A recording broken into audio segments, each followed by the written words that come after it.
watching Drifting in Scale. Hey everyone, and welcome back to Drifting in Scale. Today we're going to be taking a look at my setup on the XRX DPA. This should give you some kind of a idea of how to set up your personal chassis to get it driving pretty good right out of the box. Tires are very important for a tune on a drift car. I recommend that you either go with a brand like DS Racing or some other brand that will offer different compounds from soft to hard. If you really expect to be able to tune your car, you're going to have some kind of a baseline like that to work off of. If not, you're just shooting in the dark with these no-name Chinese tires that you see out there. On this car, I'm running LF4s on the front. These are the narrow tires on a 3.5 millimeter narrow wheel. And on the back, I'm running the LF5S tires. These are the wide tires, and I'm running these on a 2.5 millimeter wide wheel. The wheelbase on this car is a 102 millimeters, and let's show that real quick. So she's right around 102, 103 there. And then the track width on this is going to be 80 millimeters on the dot.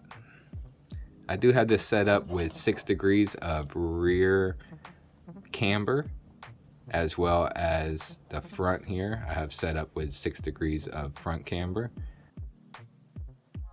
I'm running the 3-degree toe block in the rear, and that gives me 3 degrees of toe in on the rear tires, and I have about 3 degrees of toe out on the front tires here, and that allows me to get a good steering track here where the tires stay pretty parallel until the end there, where the inside tire just locks in just a tiny bit more.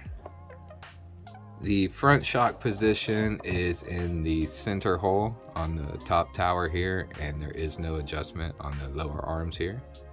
The rear shock position is on the third hole from the inside here. And on the bottom arms, since I do have the adjustable arms, I have 2 holes here, and I do have it on the outside hole there on the bottom. I'm running a 10-gram weight in the front here, and I'm also running a 10-gram weight in the back. That gives the car a good feel with this suspension setup and spring rate that comes factory on the XRX DPA.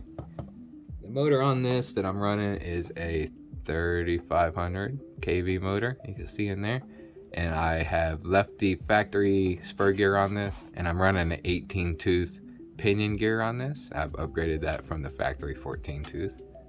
I am running a upgraded servo here. This is the XRX servo, and that seems to work very well. I recommend this one or the A390, the other servo that looks similar to this with the purple heatsink on it here. And this is just the factory XRX gyro and non-censored ESC motor setup that it comes with out of the box, depending on the motor setup you pick. That's about it for the setup I have on this. If you have any other questions, let me know down in the comments. I'll be happy to help you with. Biggest thing I'd recommend if you're going to build one of these is make sure that you have all the ball links as loose as you can get them. You don't want any binding or anything like that to happen when you're using it. Same thing on the steering. You're going to want the steering to be as smooth as possible. Any binding or anything like that where the steering starts to get hard to turn or lock up will make this thing impossible to drive. The best thing you could do is spend some time, make sure everything moves freely, make sure everything spins really easy, no friction on anything, and then start from there.